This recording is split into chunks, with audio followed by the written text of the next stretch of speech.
Hello and good morning guys and welcome to the video. जैसा कि आप जानती हैं कि हमने पिछले वीडियो में डिस्कस किया था कि डिप्लॉयमेंट्स क्या होते हैं, हम उन्हें कैसे क्रिएट करते हैं, उनमें roll out and roll updates कैसे करते हैं और ऑटो स्केलिंग क्या होती है और हम इसे कैसे ऑटोमेटिकली कॉन्फ़िगर कर सकते हैं कि जो हॉरिजॉन्टल पॉड ऑटो स्केलर है वो कोई भी वर्कलोड बढ़ने पे इंक्रीज़ हो जाए। तो ये हम अब तक डिस्कस कर चुके हैं।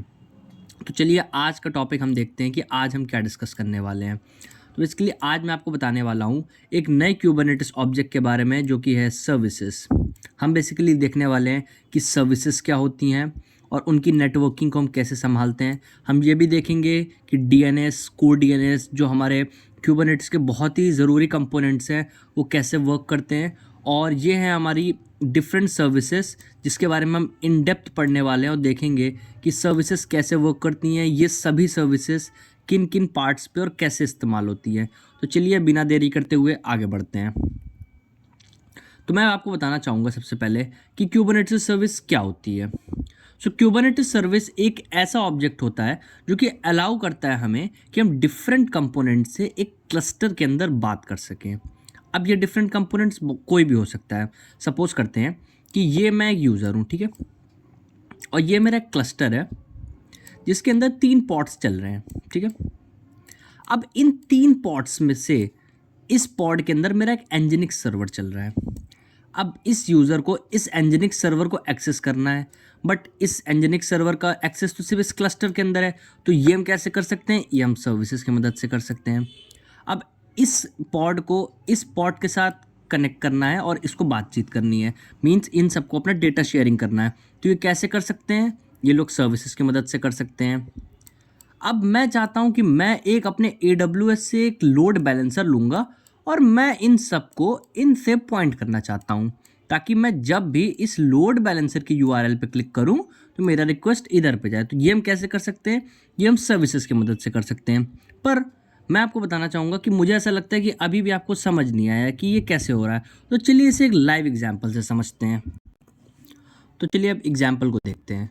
तो अब तक हमने डिस्कस किया था कि जब भी एक यूज़र एक डिप्लॉयमेंट बनाता है तो उसकी मदद से एक रेप्लिका सेट क्रिएट होता है और उस रेप्लिका सेट की मदद से हम जितने भी पॉट्स चाहते हैं वो प्रोविजन कर सकते हैं। जिसकी इस केस में मैंने 3 पॉट्स ले रखे हैं, ठीक है। तो ये 3 पॉट्स प्रोविजन हो चुके हैं। पर अब मैं एक चीज़ पूछना चाहूँगा। हमने सपोज कीजिए कि इन पॉट्स को पोर्ट 8080 पे एक्सपोज किया, ओके। पर ये पोर्ट 8080 है ये सिर्फ हमारा इस क्लस्टर के अंदर ही वर्क कर सकता है। पर हमारा जो एंड यूज़र है वो इस क्लस्टर के अंदर का पार्ट नहीं है, वो तो आउटसाइड है, means external to the world. Internet पे चाहता है इस एनजिनिक्स आईपी को एक्सेस करना, तो वो ये कैसे कर सकता है? तो इसके लिए हमें एक नए ऑब्जेक्ट का यूज़ करना पड़ेगा जिसका नाम है सर्विस। तो चलिए समझते हैं कि सर्विस इस एनजिनिक्स पॉड को बाहर कैसे अलाउ करता है। तो चलिए इस एग्जाम्पल की मदद से इसको समझते हैं। तो यहाँ पे हमारे पास डिफरेंट कंपोनेंट्स हैं जिसमें से हमारा पहला कंपोनेंट है फ्रंट एंड, सेकंड कंपोनेंट है बैक एंड, ये एक ऐप के कंपोनेंट्स हैं और एक उसमें कैशे यूज़ हो रहा है और एक्सटर्नल डेटाबेस।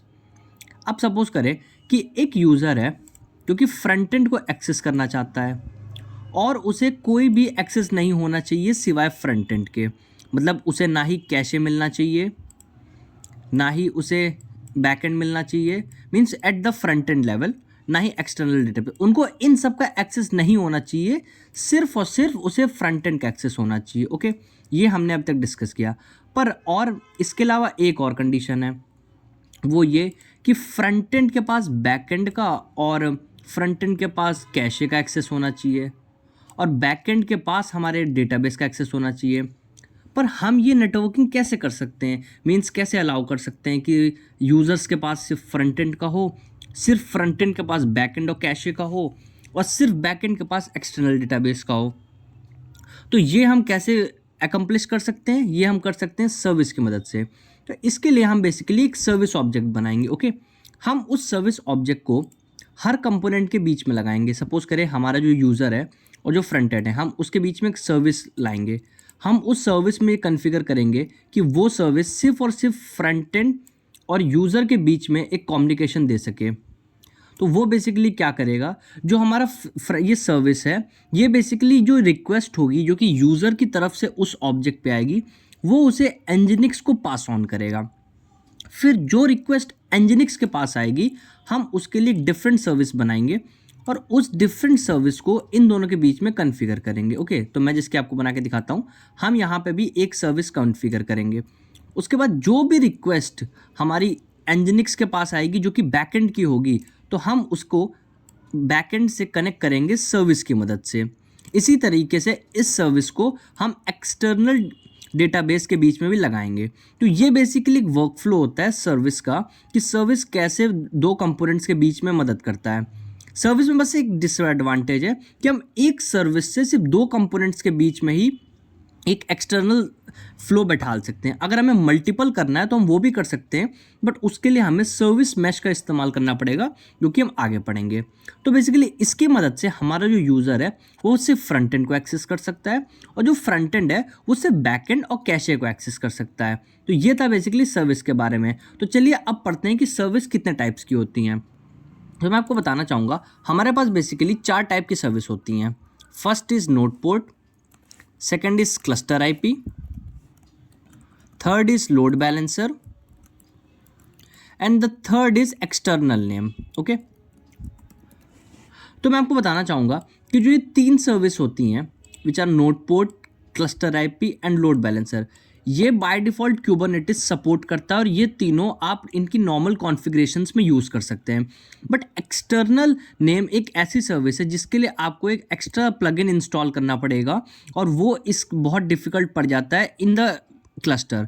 तो इसलिए हम अभी इसको स्किप करेंगे और हम इन तीनों सर्विस पे एक प्रैक्टिकल और इनकी थ्योरी करके देखेंगे। तो चलिए देखते हैं कि सबसे पहले नोड पोर्ट क्या होता है। तो चलिए समझते हैं सबसे पहले नोड पोर्ट। तो सपोज करते हैं हमारे पास एक इंटरनल पॉड है जो कि एनजिनिक्स का है, ठीक है। अब इस इंटरनल पॉड को एक्सटर्नल एक्सेसिबल बनाने के लिए हमें जो एक सर्विस यूज़ करनी होती है वो होती है node port. Node port basically करता क्या है, वो आपकी यूज़र को एक पोर्ट देता है जिसकी जो रेंज होती है वो होती है 30,000 टू 32,767। तो इस रेंज के बीच में आपके यूज़र को एक पोर्ट मिलता है, जिसकी मैंने इस एग्जांपल के लिए 30,001 ले रखा है। तो इस पोर्ट से हम इसकी पोर्ट मैपिंग करते हैं to the our port which is of application. तो मैं आपको समझाता हूँ कैसे होता है। तो सबसे पहले जो हमारा एक एप्लीकेशन है वो सपोज करते हैं एक पोर्ट पे चल रहा है जो कि पोर्ट 100 पे, ठीक है। ये पोर्ट हमारे डेवलपर्स क्रिएट करते हैं जो कि जिस भी एप्लीकेशन से बनाते हैं तो वो उस पर एक एक्सपोज करते हैं। तो जिस पोर्ट पे आपका जो एप्लीकेशन चल रहा है हम उस पोर्ट को टारगेट पोर्ट कहते हैं। मीन्स हमें उस पोर्ट तक पहुंचना है, ठीक है। तो इस पोर्ट को पहुंचने के लिए हमें बीच में एक सर्विस की ज़रूरत होती है, एक ऑब्जेक्ट की, जैसा कि अभी हमने पढ़ा। तो जो एक सर्विस क्रिएट होती है उसको भी अपना एक पोर्ट मिलता है, ठीक है, जिसे हम लोग नॉर्मल एक पोर्ट कहते हैं। अब क्योंकि ये जो सर्विस है ये हमारे क्लस्टर के अंदर है, जिसके आप इस ब्लॉक से देख पा रहे हैं कि हमारा जो ये ब्लॉक है ये नोड है, ठीक है। और जो नोड होता है वो क्लस्टर के अंदर होता है। तो मैं यहाँ लिख भी देता हूँ क्योंकि ये क्लस्टर के अंदर है, ठीक है। तो हमारा जो ये नोड है वो क्लस्टर के अंदर है, इसका मतलब जो हमारा सर्विस है वो भी क्लस्टर के अंदर है। तो जो हमारा पोर्ट 80 है ये हमें एक पाथवे देता है कि हम इस पोर्ट 100 तक कैसे पहुंच सकें with the help of this.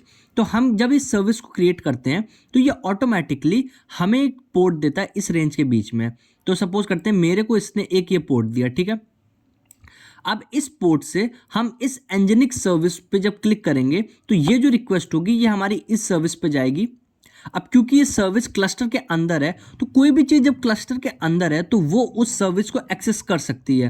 तो इसका मतलब अब ये पॉड में एग्जिट करने के बाद इसके अंदर की जो सर्विस होगी वो हमें इस पोर्ट पे रिफ्लेक्ट करेगा, और बेसिकली हमें इसको रिफ्लेक्ट करने के लिए जो हमारा नोड होता है उसको एक आईपी मिलती है। तो सपोज करता हूँ मेरे नोड के पास 192.167.18.39, एक एग्जाम्पल के लिए हमारे जो ये नोड है इसकी आईपी ये है। तो अगर इस नोड की आईपी पे मैं कोलन 30,001 इस पे एंटर करूंगा तो सबसे पहले जो ये हमारी रिक्वेस्ट है ये जाएगी सर्विस के पास, ठीक है। अब सपोज करते हैं सर्विस की भी कोई आईपी होगी तो मैं उसको कोई ऐसे रैंडम बोल देता हूँ, ठीक है। तो उस रैंडम 80 पे हमारा जो ये सर्विस है ये पहले क्लिक होगा, ठीक है। उसके बाद जो ये हमारा रैंडम 80 है ये पॉइंट कर रहा होगा अंदर जितने भी पॉड्स होंगे। तो सपोज करते हैं हमारा जो पॉड है उसकी भी कुछ आईपी होगी और उस पे 100 पे हमारा एप्लीकेशन चल रहा है। तो ये कुछ ऐसा वर्क फ्लो होता है कि हम 30,001 पे क्लिक करते हैं, वो सर्विस पर आउट होता है और सर्विस उसे उस आईपी के 100 पर आउट करता है। एक चीज़ मैं आपको और बताना चाहूँगा कि जो एक सर्विस होती है वो एक नोड में चाहे मल्टीपल पॉड्स हो या मल्टीपल पॉड्स एक ही नोड में हो, उन सबको एक साथ बाइंड करता है और वो इन सभी पोर्ट को इस पे एक्सेसिबल बनाने का पूरा कोशिश करता है। तो ये बेसिकली काम होता है नोड पोर्ट सर्विस का। तो हम ऐसा कह सकते हैं कि नोड पोर्ट सर्विस का सिर्फ एक एम है, वो ये है कि अंदर के जो पॉड्स के अंदर जो हमारी एप्लीकेशन चल रही है, अगर हमें उसे एक्सटर्नल वर्ल्ड में या आप कह सकते हैं इंटरनेट पे अगर एक्सेसिबल बनाना है तो नोड पोर्ट उसके लिए इस्तेमाल होता है। तो चलिए इसका एक मल्टीपल नोड्स वाला एग्जांपल भी देख लेते हैं। तो चलिए मल्टीपल नोड्स इन मल्टीपल पॉर्ट्स का एक एग्जांपल देख लेते हैं। तो सपोज करते हैं कि हमारा जो यूज़र है वो उसी सेम पोर्ट पे हमारे सर्विस पे क्लिक कर रहा है, ठीक है। मीन्स कि हमारा जो ये सिस्टम है, मीन्स ये जो इंफ्रा है ये अभी क्लस्टर के अंदर है। तो मैं इसको एक बॉक्स पे कंटेन कर देता हूँ, ठीक है। तो अभी जो हमारा है ये क्लस्टर के अंदर है और हमारा जो यूज़र है वो एक्सटर्नल वर्ल्ड में है। अब इसमें केस आता है कि अभी तो हमारे पास 2 पोर्ट नोड्स हैं, अभी सर्विस किस में राउट करेगा। तो बेसिकली अब हम जो नोड होगी उसकी आईपी होगी। सपोज करते हैं कि हमारे नोड 1 के पास एक IP1 है, ठीक है, और हमारे नोड 2 के पास एक IP2 है, ठीक है। अब हमारे पास इन दोनों नोड्स की आईपीज होती हैं क्योंकि हम इन्हें क्यूबरनेटिस पे एक EC2 की तरह हम क्रिएट कर रहे हैं। तो हमारे पास EC2 की पब्लिक आईपी होती है। तो सपोज करते हैं हम अभी सेकंड आईपी पे मींस नोड 2 की जो आईपी है उसकी अगर हम 30,001 पे क्लिक करेंगे तो हमारा जो ये सर्विस है वो ऑटोमेटिकली समझ जाएगा कि हमारा जो ये रिक्वेस्ट जा रही है वो नोड 2 के लिए है। तो बेसिकली ये राउंड रॉबिन फैशंस में हमारी जो ये रिक्वेस्ट है ये सर्विस में जाने के बाद डायरेक्ट नोड 2 पे जाएगी। सिमिलरली अगर हम यहाँ IP1 कर देते हैं तो वो इस नोड 1 पे जाएगी। तो जो हमारा सर्विस होता है ये बहुत सी एल्गोरिदम्स को यूज़ करता है और बेसिकली लोड बैलेंस करता है कि हमें जिस भी नोड की आईपी डाली हो उसके पॉड पे जो हमारा एप्लीकेशन चल रहा हो हमें उस पे डायरेक्ट राउट कर दे विदाउट एनी ट्रैफिक। तो ये होता है बेसिकली नोड पोर्ट का एक मल्टी पॉड इन मल्टी नोड का एग्जांपल। तो ये हम अब मुझे लगता है कि आप अब तक समझ गए होंगे कि हम नोड पोर्ट को बेसिकली क्यों यूज़ करते हैं। तो चलिए अब समझते हैं कि क्लस्टर आईपी का क्या रोल है और वो किस चीज़ में हेल्प करता है। तो चलिए अब क्लस्टर आईपी को समझते हैं। तो उसके लिए मैंने एक एग्जांपल लिया है सिमिलरी, जिसमें हमारे पास 3 तरीके के सर्विसेज हैं। सबसे पहले जो हमारा सर्विस है वो है फ्रंट एंड, जिसमें 3 पॉड्स चल रहे हैं हमारे एनजिनिक्स के, ठीक है। उसके बाद हमारा जो बैक एंड है उसमें 2 पॉड्स हैं जो कि Node.js के चल रहे हैं, और तीसरा है हमारा डेटाबेस जो कि एक्सटर्नल वर्ल्ड में है और उसमें सिर्फ एक डेटाबेस, ठीक है। तो अब सपोज करते हैं कि हमने ये तो पढ़ लिया कि अगर हमारा जो फ्रंट एंड है, तो सपोज करते हैं कि जो ये सारे पॉड्स हैं ये हमारे क्लस्टर के अंदर हैं, ठीक है। तो मैं इसको एक क्लस्टर के अंदर कंटेन कर देता हूँ। तो अभी हमने ये समझा कि अगर जो हमारे पॉड्स हैं जो कि क्लस्टर के अंदर हैं, अगर हमें उन्हें एक्सटर्नल यूज़र को अगर हमें उसे एक्सेस देना है तो उसके लिए हम जिस सर्विस का इस्तेमाल करते हैं वो है नोड पोर्ट, ठीक है। यहाँ तक तो हम समझ चुके हैं। तो इसका मतलब जो ये सर्विस है जो यहाँ पे शो हो रही है ये हमारी नोड पोर्ट। पर अब एक बात बताइए, जब हमने किसी चीज़ की रिक्वेस्ट की फ्रंट एंड से, तो फ्रंट एंड भी तो उसके लिए किसी रिस्पॉन्स के लिए बैक एंड के पास जाएगा। तो फ्रंट एंड को बैक एंड के बारे में कैसे पता है कि इस बैक एंड के पास यही है। तो बहुत से लोग सोच सकते हैं कि हर पॉड के पास एक आईपी होती है, ठीक है। हर पॉड के पास अपनी एक आईपी होती है जो कि सिर्फ उस पॉड से एसोसिएटेड होती है, ठीक है। तो मैं इस पॉड को एक आईपी दे देता हूँ और इस पॉड को भी एक आईपी दे देता हूँ। तो बहुत से लोग ये सोच सकते हैं कि हम जिस तरह फ्रंट एंड के पास एक आईपी है उसी तरह बैक एंड के पास भी एक आईपी होगी, तो हम डायरेक्ट उस आईपी के थ्रू हम बैक एंड से कांटेक्ट कर सकते हैं। पर मैं आपको बताना चाहूँगा कि जो पॉड्स होते हैं वो स्टैटिक इन नेचर नहीं होते हैं। मीन्स कि अगर कोई भी एक पॉड क्रैश हो जाता है या मीन्स उसका रिस्टार्ट हो जाता है तो उसकी जो आईपीज़ होती हैं वो चेंज हो जाती हैं, जिस वजह से अगर हम डायरेक्ट आईपीज़ के through front end back and से कांटेक्ट करेगा तो अगर किसी केस में रेप्लिका सेट्स तो हमारे क्रिएटेड होंगे, बट अगर किसी केस में हमारा बैक एंड क्रैश हो जाता है और इसकी जगह एक नया पॉड क्रिएट होता है जो कि रेप्लिका सेट से बनेगा उसकी आईपी डिफरेंट होगी। अब क्योंकि ये फ्रंट एंड इसी स्टैटिक आईपी पे राउट कर रहा है जो कि अब तो डिलीट हो गई है, तो ये अब इस केस में फेल हो जाएगा, इसलिए हम इसकी जगह सर्विस का इस्तेमाल करते हैं। तो हम इसके लिए कौन सी सर्विस का इस्तेमाल करते हैं? हम इसके लिए क्लस्टर आईपी सर्विस का इस्तेमाल करते हैं। तो मैं यहाँ पे एक सर्विस ऑब्जेक्ट को बीच में ले आता हूँ, ठीक है। तो ये हमारा अब एक क्लस्टर आईपी सर्विस आ गया, ठीक है। तो जो ये सर्विस होता है, सबसे पहले जानने वाली बात ये है कि cluster IP service only works under the cluster. Means cluster IP जो सर्विस होती है वो कभी भी क्लस्टर के बाहर वर्क नहीं करती है, उसका जो काम होता है वो क्लस्टर के अंदर होता है। तो सपोज कीजिए इन तीनों पॉड्स के लिए हमने एक क्लस्टर आईपी सर्विस बना रखी है जो कि हमें कॉन्टैक्ट देगी कि हम इन तीन सर्विस को अगर बैकएंड से कांटेक्ट करना है तो वो एक क्लस्टर आईपी सर्विस से इन बैकएंड को कर सकते हैं। सिमिलरली अगर बैकएंड को डेटाबेस से कांटेक्ट करना है तो उसके लिए भी उसे एक क्लस्टर आईपी सर्विस की ज़रूरत होगी, जिसके लिए हम एक डेटाबेस की सर्विस अलग से बनाएंगे। तो बैकएंड्स के जो दोनों पॉर्ट्स होंगे वो इसी सिमिलर वे की वजह से डेटाबेस से कांटेक्ट कर सकते हैं। तो बात करते हैं कि क्लस्टर आईपी सर्विस की हमें ज़रूरत क्यों पड़ी। सबसे पहला पॉइंट तो हम समझ गए, क्योंकि आईपीज डिफरेंट होती हैं, इस वजह से हमें क्लस्टर आईपी सर्विस की ज़रूरत होती है। इसके अलावा जो सेकंड पॉइंट है वो ये है कि फ्रंट एंड के अंदर अभी तो सपोज करते हैं हमारे पास सिर्फ 3 पॉर्ट्स हैं, क्योंकि हमने एक सैम्पल एप्लीकेशन ले रखा है। पर अगर हम प्रोडक्शन में बात करें तो एक प्रोडक्शन में थाउजेंड्स ऑफ पॉट्स हो सकते हैं जो कि डिफरेंट नोड्स पे हो सकते हैं। अब सपोज करें कि ये जो हमारा फ्रंट एंड है वो एक डिफरेंट नोड पे है, ओके। तो मैं यहाँ पे इसको लेबल कर देता हूँ नोड 1, ओके।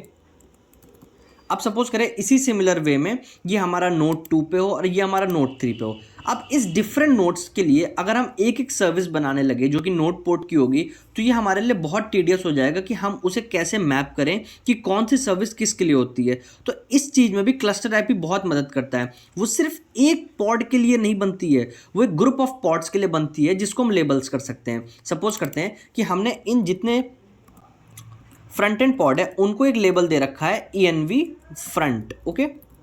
इसी सिमिलर वे में हमने जितने भी बैकएंड्स हैं उनको लेबल दे रखा हो ENV बैक। तो सिमिलरली हम इस क्लस्टर आईपी में ये इनेबल कर देंगे कि जितने भी लेबल्स हों जिनमें ENV फ्रंट हो उन सभी को एक्सेस होना चाहिए कि वो ENV बैकएंड से कर सके, ना कि ENV DB से। उसी तरीके से सिर्फ बैकएंड के पास एक्सेस होना चाहिए कि वो DB पे कर सके। तो इस तरीके से हम आइसोलेशन भी क्रिएट कर रहे हैं और हम ये भी क्रिएट कर रहे हैं कि मल्टीपल पॉड्स को हम एक एक सर्विस देने की जगह एक ग्रुप ऑफ लेबल्स में मैप कर सकें। इसके अलावा जो नोड पुट होता है हमने पढ़ा था, उसकी जो रेंज होती है वो होती है 30,000 टू 32,767। बट जो हमारा क्लस्टर आईपी होता है उसमें एक स्टैटिक आईपी उसको मिलती है जिसकी जो रेंज होती है वो HTTP एंड HTTPS पोर्ट पे चलती है। इसका मतलब है कि जो नोड पोर्ट होता है उसमें बहुत सारे पोर्ट्स की अवेलेबिलिटी होती है, क्योंकि हमें अपने नोड की जो आईपी है वो तो स्टैटिक है, बस हमें पोर्ट बाहर एक्सटर्नल यूज़र को देना है। बट यहाँ पे हमारी आईपी ही स्टैटिक नहीं है, पोर्ट स्टैटिक है, इसलिए हम HTTP या HTTPS को यूज़ करते हैं। बट हमारी जो आईपीज़ की रेंज होती है वो बहुत ज़्यादा होती है इस केस में क्लस्टर आईपी में। तो मुझे लगता है आपको क्लस्टर आईपी समझ आ गया होगा। तो जो मेन डिफरेंस है क्लस्टर आईपी और नोड पोर्ट में वो ये है कि cluster IP works under the cluster, but जो नोड पोर्ट होती है वो हमारी एक्सटर्नल वर्ड को इंटरनल फ्रंट एंड पॉर्ट से कनेक्ट करने में मदद करती है। पर एक बात ध्यान देने वाली है, भले ही नोड पोर्ट हमारा जो वर्क है वो एक्सटर्नल यूजर्स के लिए करता हो, पर जो दोनों सर्विस हैं वो अप्लाइड दोनों क्लस्टर के अंदर ही होती हैं। जैसा कि आप इस डायग्राम में भी देख सकते हैं कि हमारा जो नोड पोर्ट है और जो क्लस्टर आईपी है, भले ही वो वर्क नोड पोर्ट बाहर के लिए कर रहा हो, पर वो जो है वो क्लस्टर के अंदर ही कंटेंट होते हैं। तो ये था बेसिकली क्लस्टर आईपी के बारे में। तो चलिए बात करते हैं लोड बैलेंसर के बारे में। तो चलिए बात करते हैं लोड बैलेंसर पे। तो अब तक हमने ये डिस्कस किया कि जो हर पॉड होता है उससे एक आईपी एसोसिएटेड होती है जो कि स्टैटिक इन नेचर नहीं होती है। मींस अगर कभी भी कोई पॉड क्रैश होता है या रीस्टार्ट होता है तो उसकी जो आईपी होती है वो चेंज होती है। और हम कभी भी ना ही इंटरनली ना ही एक्सटर्नली किसी भी पॉड को उसकी आईपी से एक्सेस करते हैं। इंटरनली के लिए हम उसको एक क्लस्टर आईपी दे देते हैं जो कि स्टैटिक इन नेचर होती है और वो डिफरेंट पॉड्स के ग्रुप को उनके लेबल्स के अकॉर्डिंग उनको मैप करती है। और for external we use node port for specific to एक पॉड। अब सपोज करते हैं कि मेरे प्रोडक्शन में, जैसे कि मैंने भी बताया कि मेरे पास थाउजेंड्स ऑफ पॉड्स हैं, ठीक है। अब इस एग्जाम्पल पे अगर मेरे पास 3 पोर्ट्स हैं, तो मेरे को इन 3 पोर्ट्स को एक्सेस करने के लिए 3 node port IP 3 node port service बनानी पड़ेगी। ओके, तो मैं सपोज करता हूँ कि ये मैंने इस एक पोर्ट के लिए एक नोड पोर्ट बनाई, सिमिलरली इस पोर्ट के लिए एक दूसरी नोड पोर्ट बनाई, और इस तीसरी पोर्ट के लिए एक तीसरी नोड पोर्ट सर्विस बनाई। ठीक है, तो मैं इसको थोड़ा सा सही कर देता हूँ। ठीक है, तो ये मैंने अब इन पोर्ट्स के लिए इन 3 नोड पोर्ट सर्विस को बनाया। ठीक है, अब आप सपोज करिए कि मैंने इस 3 के लिए 3 बनाई, बट अब सपोज कीजिए कि मेरे पास अगर थाउजेंड्स ऑफ पोर्ट्स हों जिनकी थाउजेंड्स ऑफ आईपीज हो। अभी तो मेरे पास सिर्फ 3 पोर्ट्स हैं, तो मैं एग्जांपल के लिए अगर मैं इन 3 पोर्ट्स की आईपी लूँ तो वो कुछ इस तरीके की होगी, जिसको कि हम 30,001 पे एक्सपोज कर रहे हैं। अब आप सपोज कीजिए इन 3 की हमारे पास सिर्फ 3 आईपी, ठीक है, जो कि कुछ पॉइंट्स में डिफरेंट है। अब सपोज कीजिए कि हमारे पास ऐसे 1000 पोर्ट हैं, तो क्या हम इन 1000 पोर्ट्स को पहले लिस्ट करेंगे, उनकी नोड पोर्ट आईपीज बनाएंगे और देन हम एक एक आईपी को यूज़र को देंगे ताकि वो एक्सेस कर सके? क्या आपको लगता है ये सही डिसीजन है? क्योंकि एक आईपी को शेयर करना it's not a good practice. ठीक है, तो इसके लिए हम एक नई सर्विस का इस्तेमाल करेंगे जिसका नाम है लोड बैलेंसर। तो लोड बैलेंसर करता क्या है? लोड बैलेंसर बेसिकली आपका जितना भी ट्रैफिक आ रहा होता है वो अपनी लोड बैलेंसिंग एल्गोरिदम की मदद से जितने भी आपके पॉट्स होते हैं उनमें डिस्ट्रीब्यूट कर देता है इन इक्वल लेवल। तो बेसिकली वो करता क्या है, हम एक लोड बैलेंसर एसोसिएट करते हैं जिसकी मदद से हमारा जितना भी ट्रैफिक आ रहा होता है वो ऑटोमेटिकली जितने भी हमारे अवेलेबल पॉट्स होते हैं उनमें इक्वली डिस्ट्रीब्यूट हो जाता है, जिसकी मदद से हमें अलग अलग सर्विसेज बनाने की ज़रूरत नहीं पड़ती है। हम सिर्फ एक सर्विस से ही इन तीनों का जो लोड है वो डिस्ट्रीब्यूट कर सकते हैं। पर मैं आपको बताना चाहूँगा कि जो लोड बैलेंसर होता है वो bye default Kubernetes external IP नहीं देता है। हमें उसमें एक मैनेज क्लाउड से एक लोड बैलेंसर को एसोसिएट करना रहता है, और जब हम कोई सर्विस बना रहे होते हैं तो उसकी टाइप में हमें लोड बैलेंसर मेंशन करना रहता है। उसके बाद जब वो मैनेज क्लाउड हमारे इस लोड बैलेंसर से कनेक्ट होता है तो हमें उस लोड बैलेंसर की आईपी मिल जाती है, जिसकी मदद से हम इसको मैप कर देते हैं। तो बेसिकली लोड बैलेंसर हमें हेल्प करता है कि हमें एक एक्सटर्नल डोमेन टाइप मिल जाए। सपोज कीजिए अगर मैं यूज़र हूँ, ठीक है, तो अगर मुझे कोई कहे कि आपको एक वेबसाइट है वो example.com पे चल रही है, और सपोज करते हैं इसी जगह पे अगर मैं आपको एक आईपी दूँ जिसका कुछ इस तरीके से हो 172.168.9.1:30,001 मीन्स वो इस पोर्ट पे चल रही है।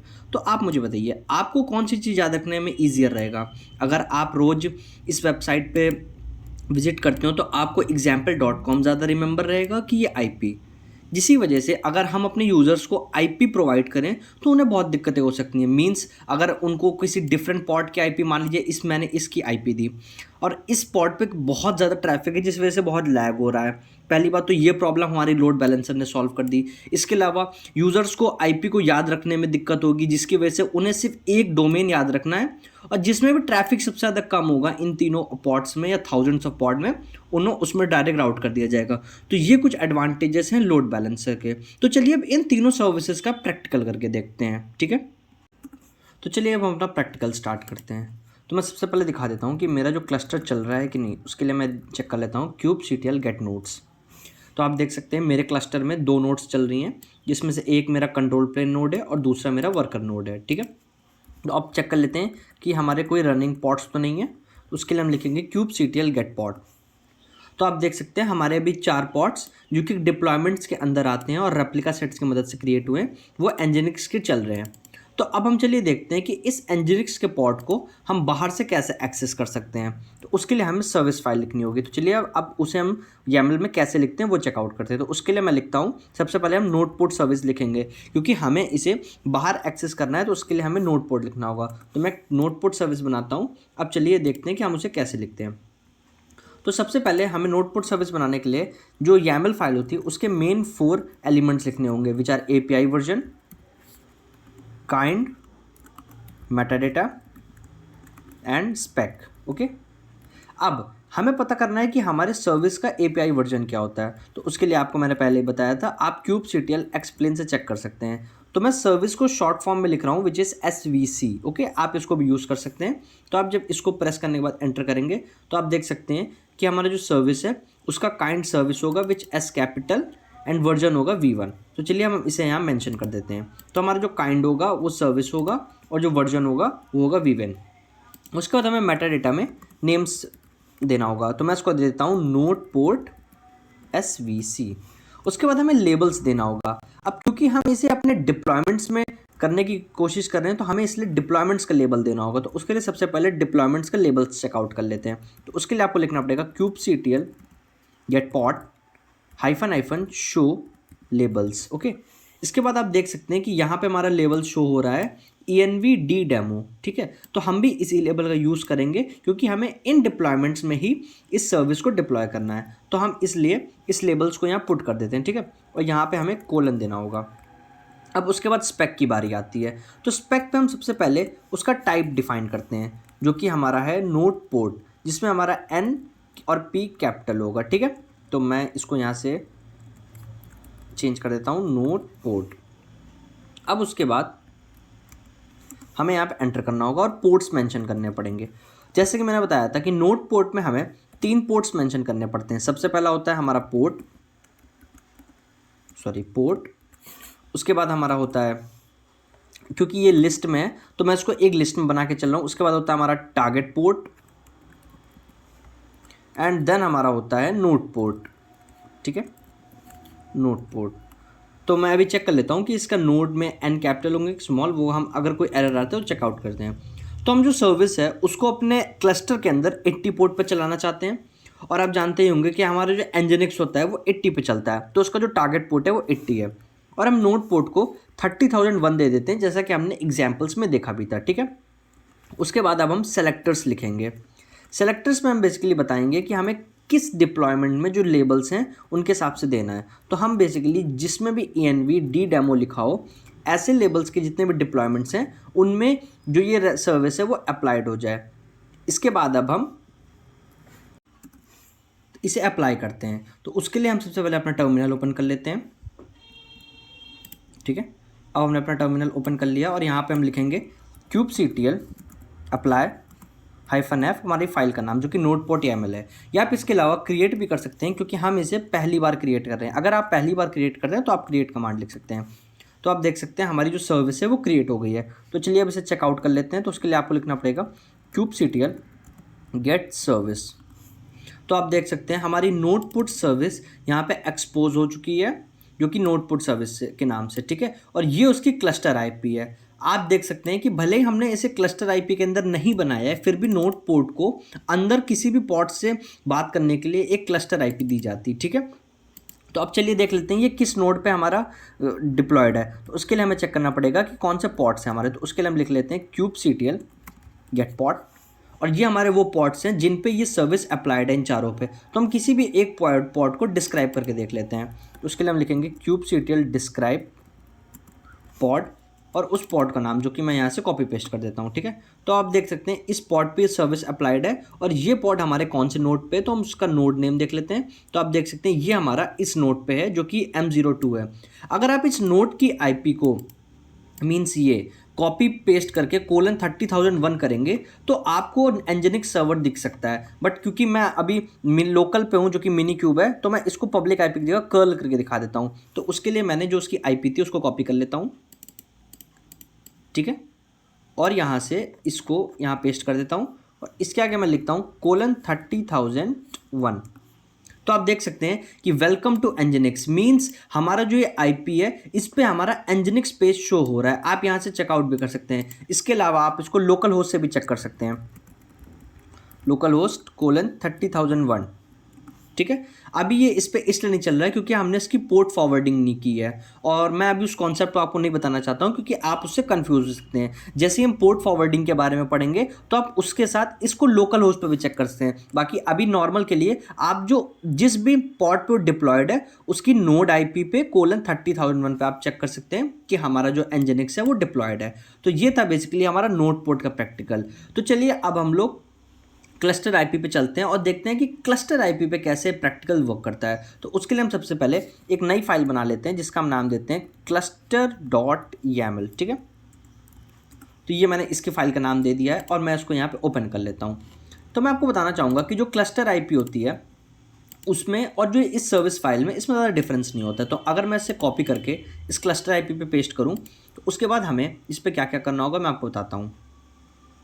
सबसे पहले तो हमें यहाँ पे इसका जो नोड पोर्ट है इसको यहाँ से क्लस्टर आईपी करना होगा, ठीक है। तो मैं यहाँ कर देता हूँ क्लस्टर आईपी, ठीक। इसके बाद हम इसका नेम चेंज कर देते हैं, हम इसको दे देते हैं क्लस्टर आईपी एसवीसी और हम इसी डेमो के लिए करेंगे, ठीक है। अब हम इसमें से नोड पोर्ट हटा देते हैं क्योंकि क्लस्टर आईपी सर्विस है तो उसमें नोड पोर्ट की कोई ज़रूरत नहीं है। बाकी जो हमारा पोर्ट रहेगा और वो टारगेट पोर्ट रहेगा वो सेम रहेगा। इसके अलावा मैं आपको बताना चाहता हूँ कि जो बाय डिफ़ॉल्ट सर्विस चलती है वो क्लस्टर आईपी पे ही चलती है। तो अगर आप टाइप क्लस्टर आईपी लिखें या ना लिखें उससे कोई फ़र्क नहीं पड़ता क्योंकि वो बाय डिफ़ॉल्ट उसी पे चलेगा। तो ये हमारी क्लस्टर आईपी की फ़ाइल बन चुकी है। तो चलिए अब इसे अप्लाई करके देखते हैं, ठीक है। तो मैं यहाँ पे आप इसे सबसे पहले अप्लाई करता हूँ kubectl apply -f cluster-ip.yaml, ठीक है। तो अब आप देख सकते हैं कि हमारी जो ये फाइल है वो अप्लाई हो चुकी है। तो अगर हम इसे चेकआउट करें kubectl get svc करके तो आप देख सकते हैं हमारी एक क्लस्टर आईपी एसवीसी के नाम से एक फाइल एक सर्विस बन चुकी है जो कि अभी 7 सेकंड्स पहले बनी है और ये इसका क्लस्टर आईपी है। अब चलिए इसको डिस्क्राइब करके देखते हैं बेसिकली इसकी डिटेल्स क्या हैं। तो उसके लिए हमें लिखना पड़ेगा kubectl डिस्क्राइब एसवीसी एंड हमारी क्लस्टर आईपी का नाम जो कि है क्लस्टर आईपी एसवीसी, ओके। तो आप देख सकते हैं ये उसकी डिटेल्स हैं जिसमें उसका नेम स्पेस और वो किन लेबल्स के लिए अप्लाई हो रहा है, कौन से सेलेक्टर्स हैं, कौन सी उसकी आईपी है, कौन सी आईपीस हैं, कौन से पोर्ट पे वो है। बेसिकली हमने उसको टारगेट पोर्ट 80 देख रखा है, आप यहाँ से देख सकते हैं। यहाँ पे आप देख सकते हैं जिस वजह से जो उसके पोर्ट्स हैं वो 80 पे है। और आप एक चीज़ यहाँ बहुत ध्यान से देख सकते हैं कि यहाँ पे बहुत सारे हमें एंड पॉइंट्स दिए गए हैं। मीन्स यहाँ पे 1 2 3 and 1 more means 4 and points दिए। तो ये एंड पॉइंट्स क्या है तो मैं आपको अगर दिखाऊँ, अगर आप यहाँ पे लिखेंगे kubectl get pods, okay, kubectl get pods, तो आप देख सकते हैं, ओके, मैं इसको -o वाइट करके दिखाता हूँ तो इसकी आईपी शो होंगी। तो अगर आप ध्यान से देखें तो इस पॉड की जो आईपी है वो हमारी ये आईपी है विथ :80। अगर आप इस पॉड की आईपी देखें विच इज़ 10.244.1.8 तो ये हमारी :80 के साथ ये है। तो बेसिकली ये जो एंड पॉइंट्स होते हैं ये हमें बताते हैं कि क्लस्टर आईपी किन को किन से मैप कर रहा है। जैसे कि हमने डिस्कस भी किया था थ्योरी में कि जो क्लस्टर आईपी होती है वो अ ग्रुप ऑफ लेबल्स को मैप करती है, जिन भी अदर पॉट्स से उनको मैप करना होता है। तो बेसिकली उन्हें किन्हें मैप करना है वो एंड पॉइंट्स में बताते हैं। अगर मैं आपको सारे एंड पॉइंट्स शो करूं तो वो आप उसके लिए भी कमांड देख सकते हैं kubectl get एंड पॉइंट्स, ठीक है। तो आप देख सकते हैं हमारे पास यहाँ टोटल 4 एंड पॉइंट्स है जिसमें जो हमारा क्लस्टर आईपी वाला एंड पॉइंट्स है उसके अंदर 4 एंड पॉइंट है जो कि उन्हीं पॉट्स के हैं जो हमने अभी डिस्कस किए थे। तो बेसिकली ये होता है हमारा क्लस्टर आईपी जिसमें बेसिकली अगर एक एंजेनिक्स पॉट किसी दूसरे एंजेनिक्स पॉट से बात करना चाहता है तो वो बेसिकली जिस आईपी से बात करेगा वो हमारी ये है, ये वाली, इस आईपी से वो बात कर सकता है। और क्योंकि कभी भी अगर ये पॉड क्रैश हो जाता है, अगर मैं आपको एग्जांपल के तौर पे एक पॉड को डिलीट करके दिखाता हूँ, ठीक है। तो सपोज करते हैं मैं इस पॉड को डिलीट कर देता हूँ तो मैं लिखता हूँ kubectl delete pod, okay, delete में ई और होगा और इस पॉड का नाम, ठीक है। अब मैंने इसे डिलीट कर दिया है तो इसका मतलब रेप्लिका सेट्स की मदद से फिर से क्रिएट होगा। तो मैं चेकआउट कर लेता हूँ तो आप देख सकते हैं अब ये कंटेनर क्रिएटिंग स्टेट में है और थोड़ी देर में ये रनिंग हो जाएगा। तो मैं स्क्रीन क्लियर करके आपको शो करता हूँ तो आप देख सकते हैं कि हमारा जो ये पॉड है अब इसकी आईपी चेंज हो गई होगी। तो अगर हम इसकी आईपी देखनी है तो हम लिखेंगे kubectl डिस्क्राइब पॉड और उस पॉड का नाम जो कि ये है। तो आप देख सकते हैं कि अब हमारे इस पॉड की जो आईपी है वो ये है 10.24.0.9। और अगर kubectl पहले तो गेट एसवीसी करते हैं, उसके बाद जो ये वाली हमारी सर्विस है अगर हम इसे डिस्क्राइब करके देखें डिस्क्राइब एसवीसी और हमारी सर्विस का नाम जो कि ये है। तो आप देख सकते हैं कि इसके जो एंड पॉइंट्स होंगे वो अपडेट हो गए होंगे। आपको यहाँ शो नहीं हो रहा होगा पर यहाँ 1 मोर में जो एक आईपी है वो हमारे उस नई पॉड की आईपी होगी जो हमारे डिलीट होकर बन चुका है। तो आप देख सकते हैं कि हमारा जो आईपी है जो कि क्लस्टर आईपी मीन सर्विस का वो सेम है बट हमारे जो एंड पॉइंट्स चेंज हो रहे हैं वो यहाँ पे अपडेट होते रहेंगे और इससे हमें भी कभी भी कोई भी स्टैटिक आईपी की प्रॉब्लम की नहीं होगी। तो ये है हमारा बेसिकली क्लस्टर आईपी। तो चलिए अब लोड बैलेंस का प्रैक्टिकल भी करके देखते हैं। तो लोड बैलेंसर का प्रैक्टिकल करने से पहले हम उसकी YAML फाइल देख लेते हैं कि वो कैसे दिखती है। तो उसके लिए हम सबसे पहले उसकी YAML फाइल बनाते हैं lb.yaml, ठीक है। तो ये हमने उसकी फ़ाइल बना देती है। तो अब चलिए इसको ओपन करते हैं और अपने टर्मिनल को क्लोज करते हैं। तो उसकी जो फाइल होता है उसका भी स्ट्रक्चर सेम होता है। तो हम यहाँ से इसको कॉपी करते हैं और यहाँ पेस्ट कर देते हैं, ठीक है। तो अब यहाँ पे हमें जो चेंज करना होगा वो सबसे पहले हमें यहाँ पे उसकी टाइप मेंशन करनी होगी। मैंने आपको बताया था किसी भी जो क्लस्टर आईपी होती है उसकी जो टाइप अगर मेंशन ना भी करें तो चल सकता है, क्योंकि वो बाय डिफ़ॉल्ट होती है। पर बाकी जो हमारी सर्विसेज हैं जैसे node port, load balancer, external name, उनके लिए हमें टाइप मेंशन करना होगा। तो ये हमने उसकी टाइप मेंशन कर दी, लोड बैलेंसर। हम इसका नाम भी चेंज कर देते हैं, हम इसको दे देते हैं LBSVC। बाकी हमारे सारे ऑब्जेक्ट सही हैं, हम इसको डी डेमो सेलेक्टर के साथ ही बनाने वाले हैं और ये उसके टारगेट पोर्ट है क्योंकि हम एनजिनिक्स को यूज़ कर रहे हैं, ठीक है। तो चलिए अब इसे सेव करके अप्लाई करते हैं। तो मैं इसको अप्लाई कर देता हूँ, kubectl apply -f और हमारा lb.yaml, ठीक है। तो अब इसे एंटर करते हैं। तो आप देख सकते हैं हमारी जो ये लोड बैलेंसर सर्विस है वो क्रिएट हो चुकी है। तो चलिए इसे भी पहले चेक कर लेते हैं, kubectl get svc।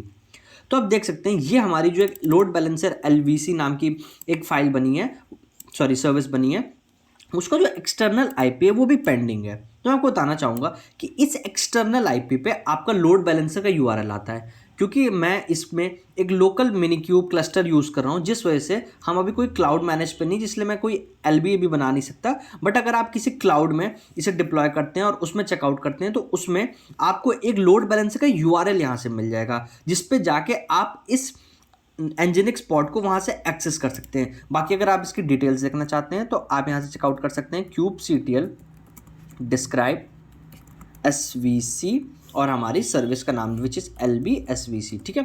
तो आप देख सकते हैं ये हमारा नेम है उसका और ये हमारे लेबल्स हैं जिसके लिए वो अप्लाई होगा, क्योंकि अभी हमने इसमें कोई भी एक्सटर्नल आईपी नहीं दिया है, जिस वजह से ये अभी नोड पोर्ट की तरह यूज़ हो रहा है। तो बेसिकली आप देख सकते हैं एक नोड पोर्ट की रेंज के अंदर ही इसको एक पोर्ट मिल चुका है, जिसका मतलब है कि अगर हम अभी नोड की आईपी और कोलन इस पोर्ट पे करें तो हमारा जो एनजिनिक्स सर्वर है वो एक्सेसिबल होगा। तो ये था बेसिकली लोड बैलेंसर के बारे में। तो ये थे हमारे सारे सर्विसेज और उनके बारे में डिटेल्स और एक प्रैक्टिकल। तो बस इस वीडियो के लिए इतना ही। अब हम अगले वीडियो में देखेंगे कि DNS क्या होता है और सर्विस डिस्कवरी क्या होती है Kubernetes के लिए। So stay tune for next and thank you.